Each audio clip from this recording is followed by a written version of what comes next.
पानी की निचली सतह से जो बुलबुला सूक्ष्म रूप से ऊपर उठता है, उसे हम तब तक नहीं देख पाते जब तक कि वो पानी के ऊपरी सतह पर आकर के अपना एक स्थूल यानी कि स्थिर आकार नहीं ग्रहण कर लेता। ठीक उसी प्रकार इसी तरह हम विचारों को भी उनकी सूक्ष्मता के कारण उस समय नहीं देख पाते जब तक कि वो बहुत विकसित नहीं हो जाते अथवा कार्य का रूप नहीं धारण कर लेते। हम निरंतर इस बात की शिकायत करते रहते हैं कि विचार अथवा कार्य हमारे अनुशासन में नहीं रहते, परंतु ऐसा हम कर ही कैसे सकते हैं? यदि हम सूक्ष्म को यानी कि जो ना दिखने वाली चीज हो उसको अपनी पकड़ में ले लें, यदि हम विचारों के मूल रूप को अपनी शक्ति की सीमा में पकड़ लाएं, तभी यह संभव है कि हम संपूर्ण को अपने अनुशासन की परिधि में खींच सकेंगे। अब आप एक बात बताइए, यदि ऐसा कोई ढंग हो जिससे हम उन सूक्ष्म शक्तियों अथवा सूक्ष्म मूल कारणों को सूक्ष्म परीक्षा कर सके, शोध कर सके अथवा समझ सके कि अंत में उन्हें ठीक ठीक पकड़ सकेंगे, तभी यह संभव है कि हम अपने इच्छा अनुसार चला सके। यानी हम अपने को मन के अनुसार नहीं चलाएं, बल्कि हम कैसे चलना चाहते हैं हम उसको अपने ढंग से अपने आप को चला सकेंगे। तो आपको वो सूक्ष्म कारणों को पकड़ना होगा। वो मनुष्य जिसने अपने मन पर अधिकार कर लिया है, दूसरे के मन पर अधिकार कर सकेगा। और यही कारण है कि पवित्रता और निर्ममता सर्वदा से ही धर्म के उद्देश्य से चले आ रहे हैं। नीतिमान तथा पवित्र आत्मा ही उनके ऊपर अधिकार रखता है। सभी मन एक उसी विराट मन के अंग है। जो व्यक्ति मिट्टी के एक साधारण से डले को ठीक ठाक पहचानता है, वही सृष्टि के संपूर्ण मिट्टी का रहस्य जान सकता है।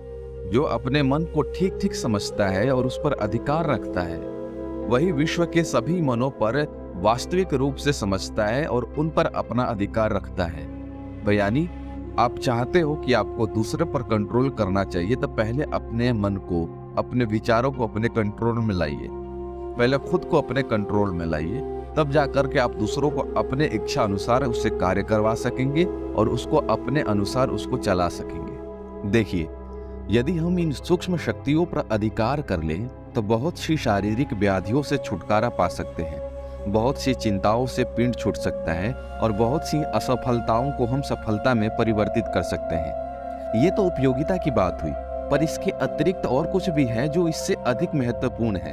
अब मैं आपसे एक सिद्धांत की बात कहना चाहूंगा, जिस विषय में मैं तर्क नहीं करूंगा, वरन आपके समक्ष सीधे साधे ढंग से उसके परिणाम को रख दूंगा। प्रत्येक मनुष्य अपनी बाल्यावस्था में ठीक उन्हीं स्थितियों से गुजरता है जिससे होकर के संपूर्ण मानव जाति आगे बढ़ी है। अंतर केवल इतना ही है कि इस क्रिया में मानव जाति ने सहस्त्रों वर्ष लगाए हैं और बालक कुछ ही वर्षों में सब स्थितियों को पार कर लेता है।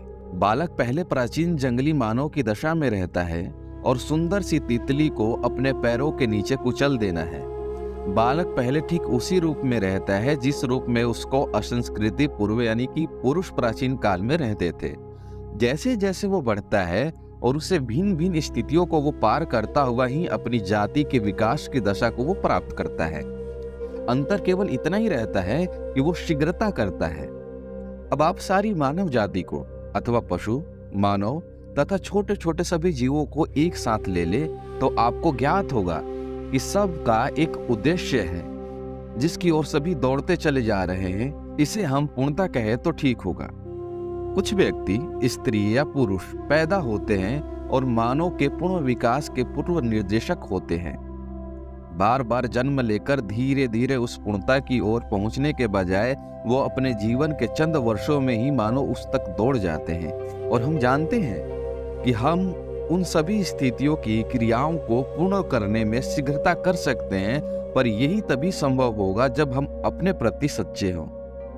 संस्कृति और सभ्यता से अपरिचित कुछ व्यक्ति यदि एक द्वीप पर रख दिए जाए तो उन्हें भोजन, वस्त्र और रहने की जगह की आवश्यकता का प्रबंध कर दिया जाए तो वो धीरे धीरे बढ़कर संस्कृत के ऊंचे ऊंचे स्तरों पर पहुंच सकते हैं। हम ये भी जानते हैं इस विकास की क्रिया में शीघ्रता भी किया जा सकता है और उन्हें अतिरिक्त सहायता वस्तुएं प्रदान की जा सकती है।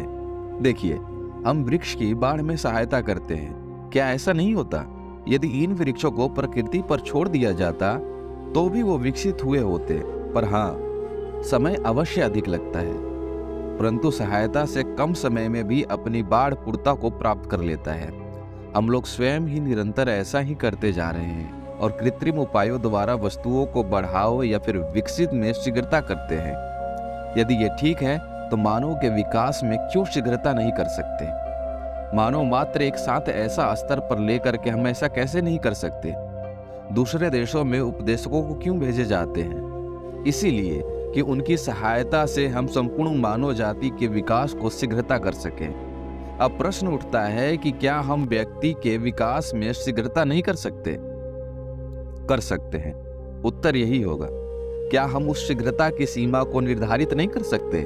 नहीं, हम ये ठीक नहीं बता सकते कि मनुष्य अपने इस जीवन में कहां तक आगे बढ़ सकता है। आपके पास कोई ऐसा कारण नहीं है कि आप ये कह सकते हैं कि आमुक मनुष्य इतना ही कर सकता है या इससे आगे वो नहीं जा सकता है। परिस्थितियां आश्चर्यजनक रूप से उसके विकास की क्रिया को शीघ्रता से बढ़ा सकती है।